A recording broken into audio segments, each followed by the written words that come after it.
Welcome to SuperNaturalSyndicate.com. I'm your host, Chronic Crypto. And I'm broadcasting to you live from my secret underground condominium lair, Zubs. And tonight we have several juicy topics to cover, including the future of our show, declassified Area 51 reports. All this and more on SuperNaturalSyndicate.com. Stay tuned.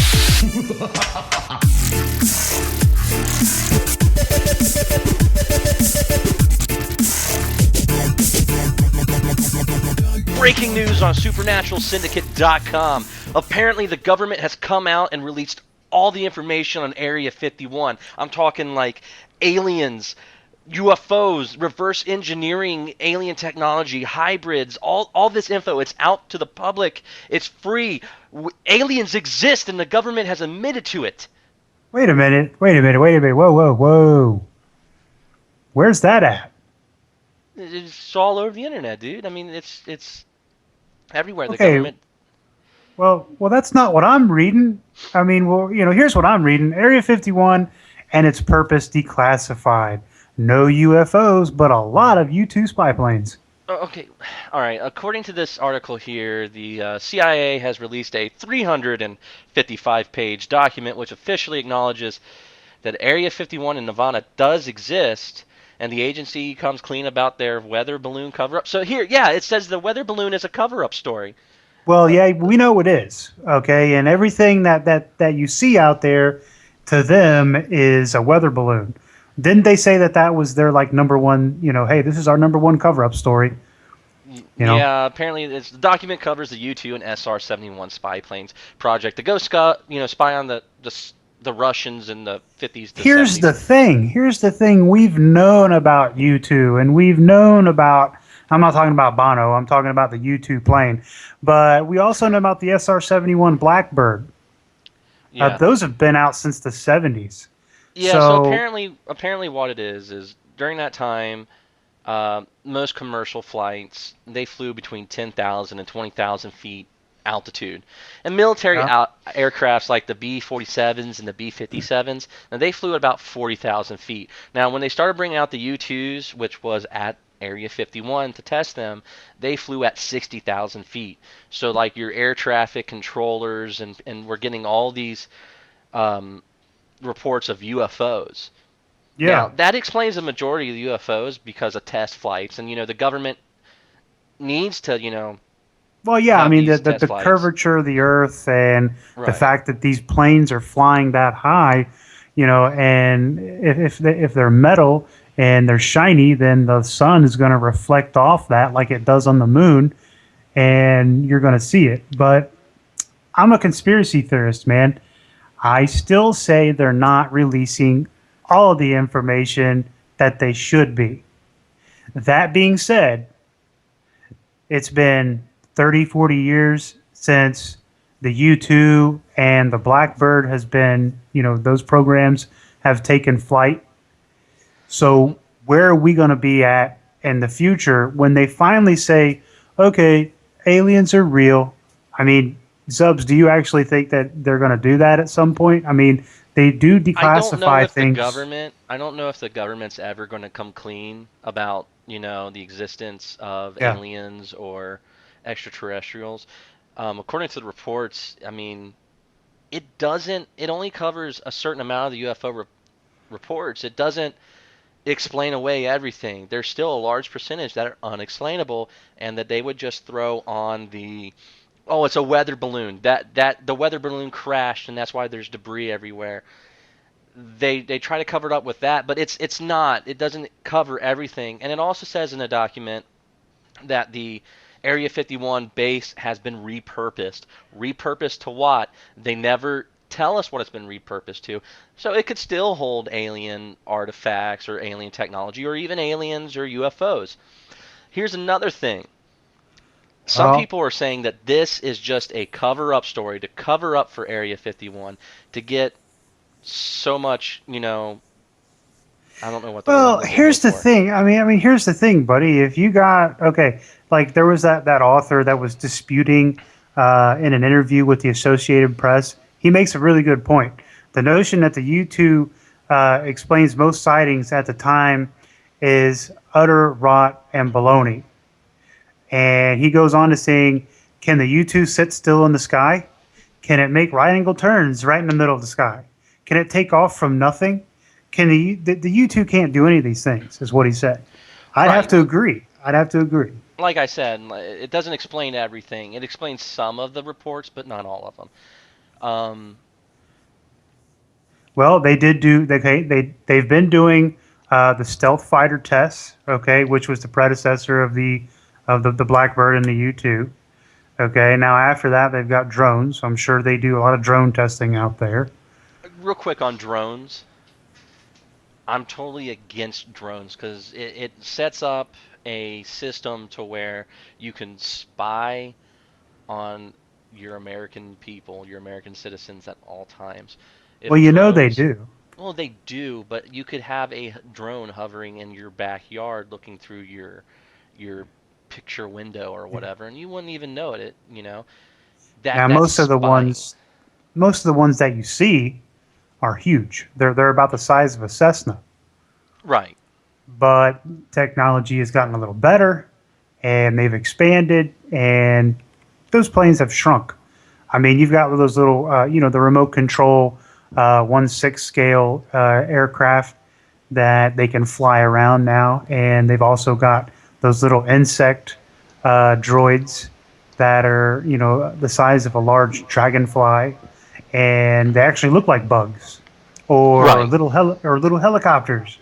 You know, I think it's pretty cool, but at the same time, there's something more to the technology and all the videos that we see and the eyewitness testimony. You know, yeah, that reporter made a very valid point. Well, the stuff that they were doing way back in the 50s and 60s, how did it hover like it did? How did it change direction and how did it take off? With this 0 point energy, from a dead stop, to several hundred miles an hour. Right. Well, the theory going around right now is this is just a cover-up story to get Area 51 out of the spotlight. Everybody hears Area 51 and they think aliens, and people Right. say that this story, the goal of the story was for people to, when they think of Area 51, they think of a air base or an Air Yeah. Force base or something along those lines, and not aliens. So they forget about it. They don't think about it, and then they're free to continue their test on UFOs and have Whatever they want aliens to there, do. whatever they want Yeah. to do. It's just out of the spotlight now, and it's just a big joke. Now, does everybody know why Area 51 is called what it is? It's a number. It's like a grid, and it's where they would set off explosives, atomic bombs, and different kinds of things like that. That's one of its names. It's a code name. There's Area 49, Area 50, and then Area 51, and so on and so forth. And there's also a dry lake bed out there called Groom Lake, and it's also called the Groom Lake facility. It's also called the Air Force Nevada Test Site. It's got several names Right, and it out. was made famous because of the Roswell crash, Yeah, where a alien spacecraft purportedly crashed in Roswell, and a group of people found the crash site and debris, and then the Air Force or the government shows up and took it all to Area 51, and that's why Area 51 has been associated with UFOs, aliens, flying right. saucers, so on and so forth, because afterwards there was a numerous amount of sightings of UFOs in the area. I wish they would just say, okay, back in whatever year it was, 1948, 1949, the crash in Roswell. If they keep saying it, they kept saying it was a balloon for a long time. Right. But what if they say, okay, it's not a balloon, it was this, and then tell us what it is. Tell us what kind of plane it was. Well, there was a Obviously, it theory was. at one time that it wasn't of extraterrestrial origin. It was actually a Russian spy plane that crashed over here, Oh, and it could have been. I mean, they didn't want the American Russians. people to know that was Russian because we were so scared of the Russians at the time Yeah, that they yeah, didn't they want were. the people to think that the government couldn't do anything about it, because at one point scientists did say that America was 10 years behind in technology, uh, 10 years behind the Russians in technology, because they were putting Sputnik out there and everything else. Right, exactly. Now these airplanes and things that they were testing back then, they're all museum pieces now. So who cares? It's Right. let them talk. Let them say, let the government come out. I mean, I wish they would just come out and say this is what it is. Right. And you and I both know that they're never going to say we have aliens and we have reverse technology and Well, that's the we big have thing. That's the big thing. If it was a Russian space not spacecraft but airplane, now they could come out and say, yeah, the Russians sent a plane over here and we shot it down or it crashed or whatever, and we took the craft and we repurposed it, or we studied their technology or whatever. They could say that now because it was so long ago, you know. yeah. But if it was an alien spacecraft, they can't do that. I mean, here, one of the most recent events that happened at Area 51. Do you remember the movie? It's an Oscar-winning movie, Zero Dark 30. You mean Paul, the one where the alien comes down? He's voiced by Seth Rogen.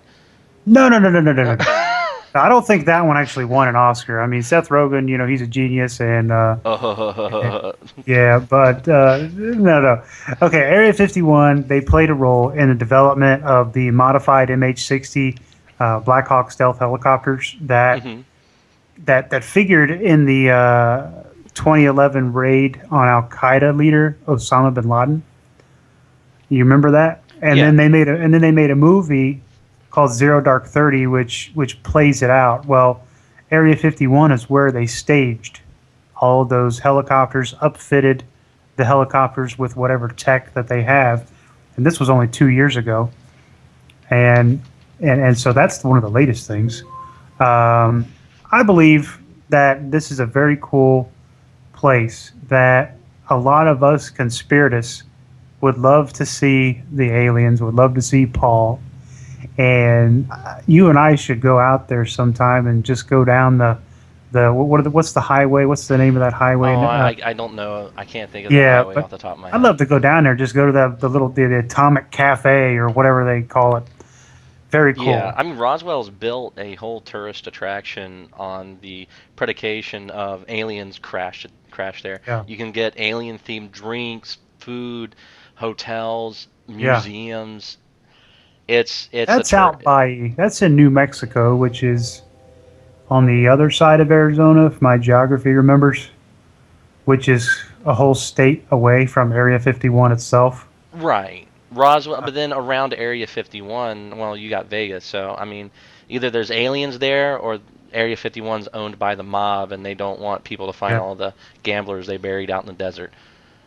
very. So the gist of this is we've got a report.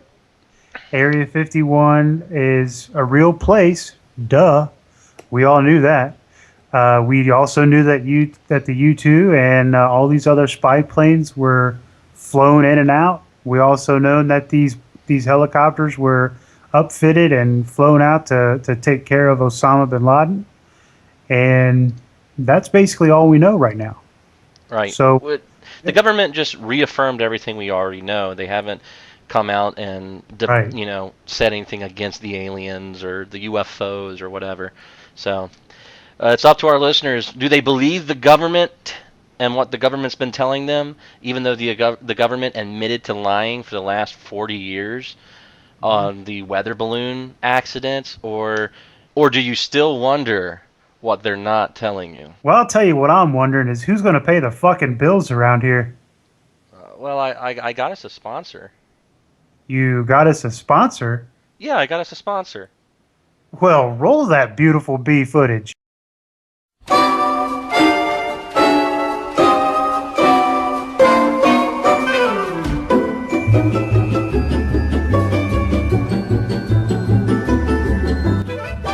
Ectoquill. Release that pent-up crazy feeling. Do you suffer from horrors such as hauntings, feelings of impending doom, death, Bigfoot sightings, vampire kids, rush hour traffic, Keanu Reeves movies and alien abductions involving anal probes? Introducing EctoQuil, the original paranormal pain reliever, the fast-acting awesome sauce from SNS Industries that will cure the crazy right out of you in no time. Hey, honey, let me tell you about my day. I was putting the dishes away, but that darn poltergeist kept opening the cabinets and throwing them all over the floor. Then, all of a sudden, the TV came on, and I saw the worst thing ever. Bill and Ted's Bogus Journey. All I could think about was someone please kill me. You think you had a bad day? Harumph! I was on my way home from the office, and I was just sitting there in traffic, and then all of a sudden a flash of light beamed me off the 104. And the next thing I felt was this gut-wrenching pain in my keister. And then I somehow showed up in the driveway. Many of us have days like this, right? Well, no more. Take a shot in the mouth and just swallow one large dose and you'll feel refreshed and free. Now let's hear more. Well, don't worry, sweetheart. I ordered some EctoQuil, and it arrived this morning, and will be right as rain in no time. It says to dispense dosage, squeeze the end and pull up. Well, let me help you with that, honey. I'll just open this thing up. Whoops. I guess I don't know my own strength. Good aim, honey. You got it all in my mouth. A little salty, but I feel better already. Me next! I can shoot it in my own mouth. Watch, just squeeze it and... Well, it's not that bad. I feel normal now. I just feel like I need to brush my teeth now. That's right, folks. It's that easy. And we will be getting back with the Jones family soon enough to see how they are doing. You can get rid of all of your paranormal problems now. Just call 404-698-2904 in the next 5 seconds, and we will send you an extra bottle of EctoQuil for free. That's 2 for the price of 1, folks. EctoQuil may cause the following side effects, which you must consult your immediate local young priest and old priest. Ectoplasmic discharge from all orifices, uncontrollable 360-degree head rotation, possession, metamorphosis, and sudden death. 80% of EctoQuil users will also experience these side effects. Blurred vision, drowsiness, slow and painful death, loss of appetite, fatigue, cancer, mood swings, suicidal thoughts, psychedelic visions of Sasquatch or alien Sasquatches, the inability to breathe, causing death, zombieism, unusual attraction to cat videos on YouTube, man boobs, explosive diarrhea to the point of death, gas with oily spotting, unplanned pregnancy, cannibalism, anal leakage, constipation, chickenpox, dry mouth, heartworms, hair loss and nail loss, death, lactating nipples, jaundice, mutations, and the ability to leap a tall building in a single bound. 100% of our users experience explosive diarrhea 12 times an hour. If this happens, please contact your doctor or anyone that will talk to you. Please do not use this product if you are experiencing any of the side effects and symptoms, as it will cause spontaneous combustion and death. EctoQuil, get some! Okay, Zubs, I don't believe that is going to pay the bills. Well, how about this? We do something called SuperNatural Syndicate Live. Okay, we've all heard of the podcast, SuperNaturalSyndicate.com. Now, we take that podcast and we make it into a live show. We're still going to talk about paranormal news, media, and stories. We're still going to have conversations like we do on the podcast. But now we're going to try to have interviews and audience interaction through chat rooms and Skype where the audience can become part of the show. We're also going to expand our topics for more than just paranormal news. Now, that's going to be our main focus, but every once in a while, we might throw a story in there about comics or movies or video games, superheroes, general geekdom, just topics we're interested in. That's cool, man. Now here's something that I think everyone's going to enjoy. SuperNatural Syndicate is partnering up with Road Hard Management and Promotions. Now, Road Hard has 2 functions. Okay, basically, they're at first we're an e-business, and we're going to produce podcast shows as well as 24-hour internet radio. Okay, so the content of the programs that we produce will consist of various cultures, and with respect to the evolution of music, its artists, the songwriters, and everyone who plays pivotal roles behind the scenes. So we're going to play some mainstream and independent music ranging from like metal to rock to alternative. And we're going to have several shows in our model and our lineup that include, but they're not limited to, non-mainstream news and politics. We're going to have movie critics, and we're going to have we call it simulcast, where we talk about seasonal shows, primetime things, and there's different music programs, some band talent promotions and marketing. So basically, we're going to find these unsigned bands, bring them in, record them at our studios, and play them on our internet radio sites. And then, so we're going to be a part of that group. And we've also got many different things for these bands to do. It's like we're also going to be managing them, and we're going to give them options. We're not going to be like, drink the Kool-Aid and have some corporate, record labels. No, we're more independent. We care about people. So we're going to manage these bands with our own label or with smaller designer labels. In addition, we can give them options like recording bands from our studio to put them on the playlist. And our podcasting show, we're also going to provide an outlet allowing bands to tour and perform at different entertainment venues across the country and the world. So we're also going to give them the opportunity to be signed with a mainstream high distribution record label. And I think that's going to be awesome. We are really going to be setting this off here really soon. We've got some great people who can name drop like there's no tomorrow, and these guys are in the business to get it done. So being part of this is phenomenal. Now, I don't want any of you guys who are fans of SuperNatural Syndicate to say, hey, they're going to be going away and Road Hard Radio's coming in. No. We are part of the lineup. We are part of the program. With Road Hard Radio, you've got promotions, music, talent searches, interviews, audience interactions, competition shows, and recordings of live shows. Now, with SuperNatural Syndicate Live, you're going to have, just like what Zub said, paranormal news, medias, and stories, interviews and audience interactions, comics and superheroes, gaming and game systems, sci-fi, and new tech. Now, we've got a couple other smaller shows that we're going to be doing, like Couchcast, where we do primetime seasonal show reviews, and show and movie critics. We've also got what's called the Daily Dose. That's going to be current events, pro rights talk, interviews, and audience interactions, of course, government to public relations, and political point of views and opinions. We're not liberal extremists, but we do believe in having rights, and I don't want to go into all that. So, Zubs, this is badass. We're going to do it, and we're going to be great. And this way we can bring more free entertainment to our fans and bring in a larger and wider audience. Exactly. You know what else we're going to bring our fans? Stories about Google Glasses. Well, wait a minute, that's your segue? I know, it's bad.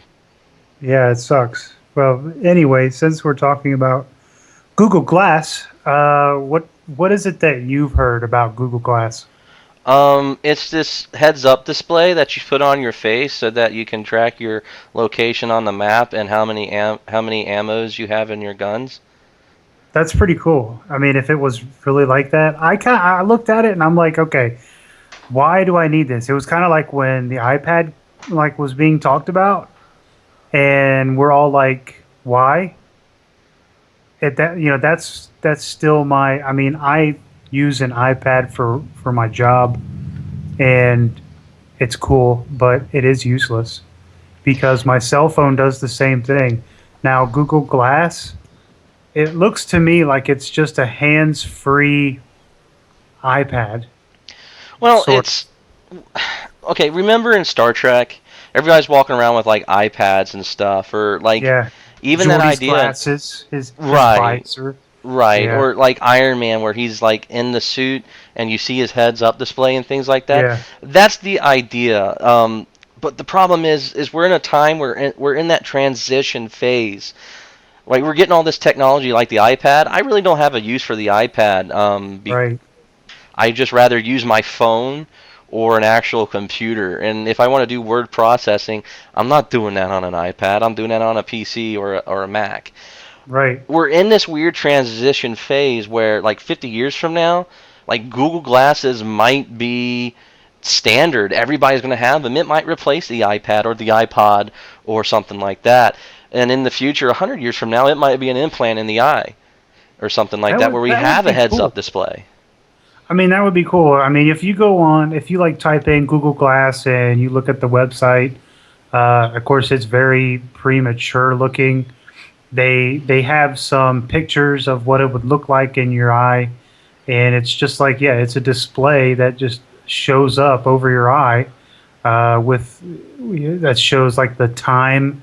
Like, okay, I have a watch and I have a phone. What else? When obviously, if you have a child in your arms, and one of the commercials is you're spinning the child around crazily. First of all, it would probably cause you to vomit from spinning around, and then well, that's what I would do. I would vomit and be like vomit on the kid as I'm spinning around and be like, Google Glass, take a picture, and it would just be like, ah, like all over. Well, I think it's a great idea. Like I said, we're in this transition, but there's no real use for it. Now, we have a problem with people texting and stuff on their cell phones while they're driving. Yeah. Now just let's give them glasses where they can surf the web while they drive. I think that that's stupid. We already have a problem with people texting and walking. Yeah. A girl was texting and walking, walked past all the cones, all the warning signs, and fell down a manhole. And it's still that company's fault, even though they put up a million signs, because she was too busy texting to notice them. And hopefully, when this stuff comes prevalent to where everybody has a Google Glass headset, there would be like caution signs, because you have to like focus, like whether you're focusing, like if you got something close to your face and you're focusing on it, everything in the background is fuzzy, and then you can focus on the background and everything in front of you is fuzzy. So it would be kind of like that, I would think. And then if there was a manhole in front of you that people were doing utility work or something, maybe it would like flash like a caution sign in your eye, like, hey, avoid this, this death trap. And then you're like, oh yeah, maybe I need to come back to reality, but I mean, it has no real world applications to this point, unless you are FaceTime with the iPhone, where you can talk to each other and look at each other as you're having a conversation. Right. That's kind of cool, but but that only works if you have two iPhone people and they're doing it at the same time and they have a Wi-Fi connection. So right. Is the Google Glass going to have a Wi-Fi? Google Android can do that too, and they do it better. But well, I'm just going by what I know because I have an iPhone. Right. But you got the Google Glass. Okay, now they said here's the big downfall. It has a 1 hour battery life. That's a little bit better than my iPhone. Of course, I have a Mophie case, which is an external battery case for my phone. Yeah. If I didn't have that, my phone battery would be dead by noon. Oh yeah, because you're like you're out in the middle of like the sticks, dude. And yeah. Well, it's constantly searching for a signal. I mean, I work in the city. I don't have Wi-Fi in my office, and if I'm out calling on people doing sales or whatever I'm doing, right? I've got to use the GPS system. I've got to figure out where I'm going, and it uses my battery constantly. So if you're out on the trails and you're like, okay, I'm going to go and go on this trail, and Google Glass, hey, where am I going? What am I doing? And it gives you a path in front of you that is in relation to what you're looking at, in real time. That's kind of cool. But what if you're like walking for more than an hour? That means you charge it up with your car, and then you get out, you can walk a half hour away from your car, which isn't really far. And then you have to turn right around and walk back. Otherwise, you could get lost. And if that Google Glass thing dies, and then you're out in the middle of nowhere, and then you got a cell phone, well, it doesn't matter because you don't have... Dude, I got an idea. Okay. You wear a hat, and the glasses plug into your hat, and on top of your hat, you have a giant solar dish that, it's solar power... Oh, it's one of those little helicopter propellers. It's wind-powered. Yeah, so you got to run really fast. You There wear you go. this. You wear the Google beanie to power the Google The Google glasses. beanie. There you go. No, Now introducing the Google beanie in stores at Hot Topic. right, nice. Oh No, the man. first thing, the thing about the Google Glasses though is I go to dinner with some friends and everybody pulls out their cell phone and they're texting or they're checking email or whatever. Yeah. So what we do now is we take our cell phones and we just put it in the middle of the table. We turn them off or we put them on silent and we just put them in the middle of the table. We have our 45-minute lunch or dinner or whatever, and then Yeah. we all take our phones and we can go back to being sucked into our phones then. But if people are wearing Google Glasses, they could be looking right at you and you think you could be talking to them, but they're actually, searching the interweb for recipes or Yelp Oh yeah. reviews or whatever. So the thing I want to do is if I ever encounter anyone wearing Google Glasses on the street, I want to run up to them and scream, "Google Glasses, do a Google image search, horse porn," and then run away.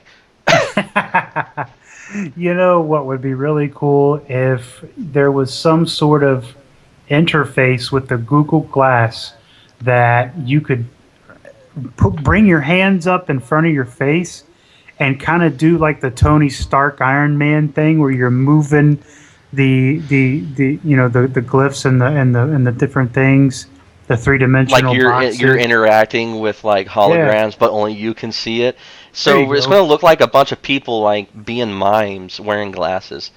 That would be weird. Yeah, the aliens are Yeah, going to come down and be like, this planet's full of Annette's people. We're just going to leave." and pretty soon we're gonna like lose the ability to talk because when you see these pictures of parties and everybody is on their phone, well, pretty Yeah, soon everybody's just gonna be standing there like a mannequin with a Google Glass on their head. I just guess they'll be waving their talking to hands each other, around, but it's like casting they just like spells or look at each whatever. other. Yeah, like it ties into your brain, and that's just creepy. One. Well, anyways, Google Glass, a really cool concept, but another useless invention. You know what else is a useless invention? Fire retardant onesies. Yeah, obviously, this is going to be a useless invention in India because a 3 month old baby boy in India has made international news because he was hospitalized after apparently becoming engulfed in flames with no outside provocation. Now, we all know that there is no scientific proof or possibility of what is known as SHC, spontaneous human combustion, which if you guys Google it, it'll come up like on MSN News or something like that about a baby that just explodes. And I'm sorry, Wait, it wait, doesn't wait! He just did he explode? Like it's not like I Rockabye Baby bang like like well, all I can okay. imagine is like part of the house blowing up with the baby. Like you better not shake that baby too much. Why? Because he'll vomit? No, he'll explode. We feed him nitro. Sudden infant boom. Nice. Okay, so this is the only case that I've seemed to have found where an infant combusts to the point of there's burns all over their body. There's actually a video out there about this. To me it's amazing because we've heard of these spontaneous combustion stories, but never with a child.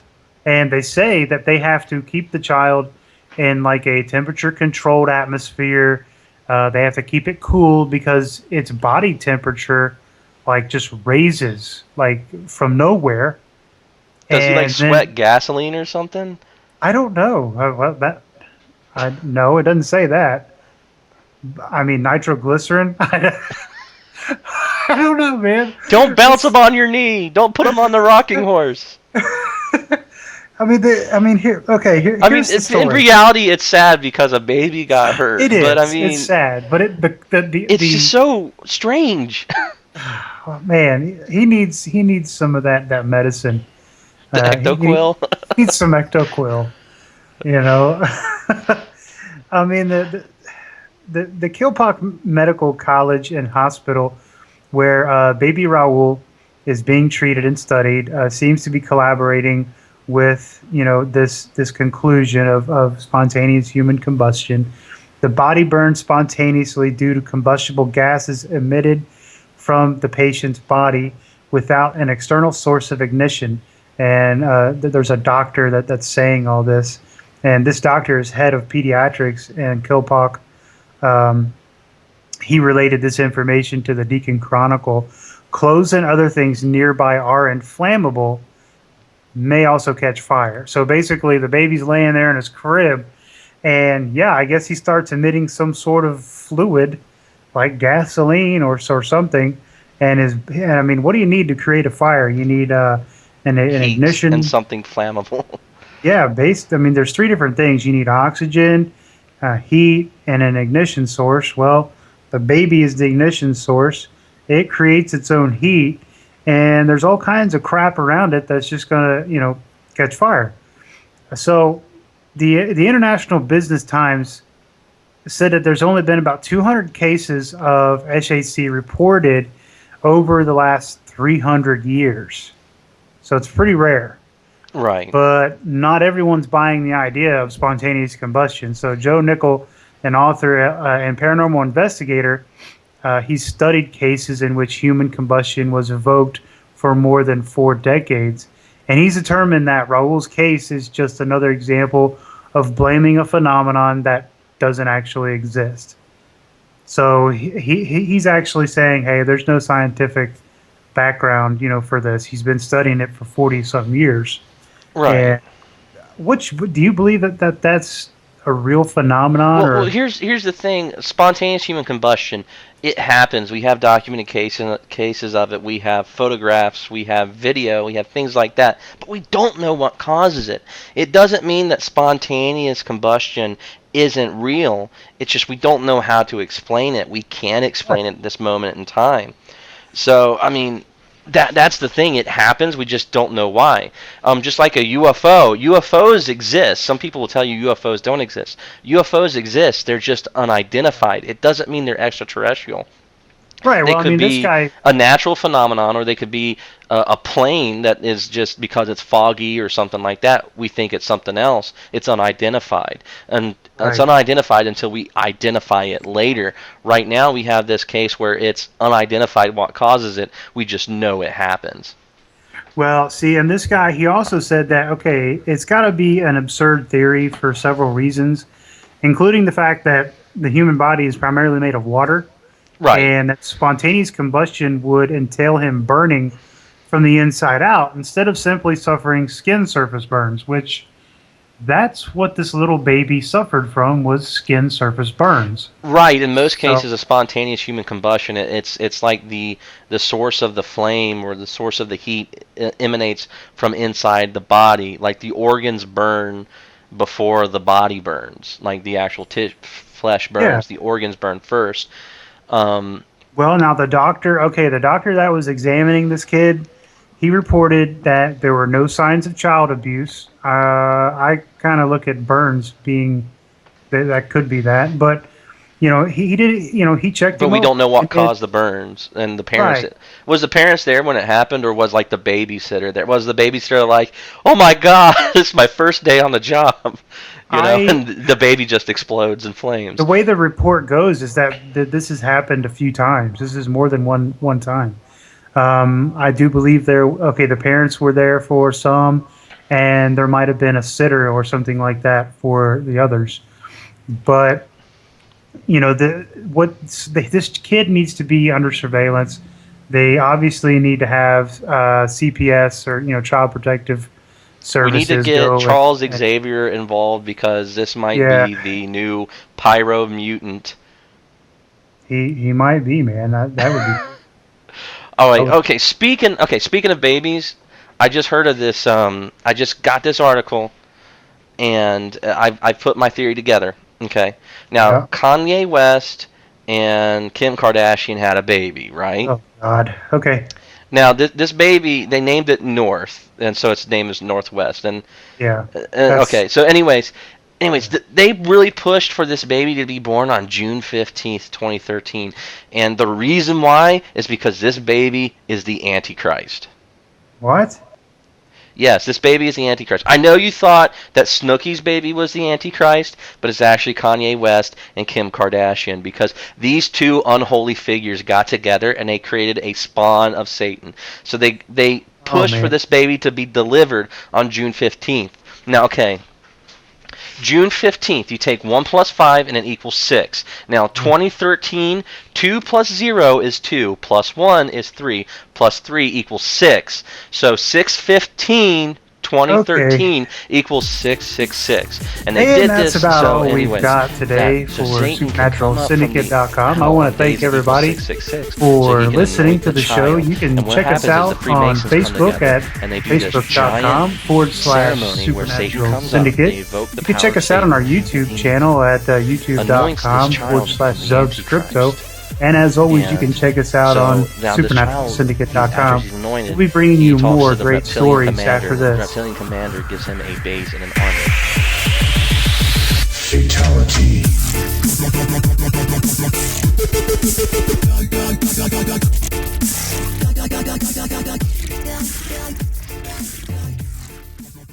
Ecto Quill, get some!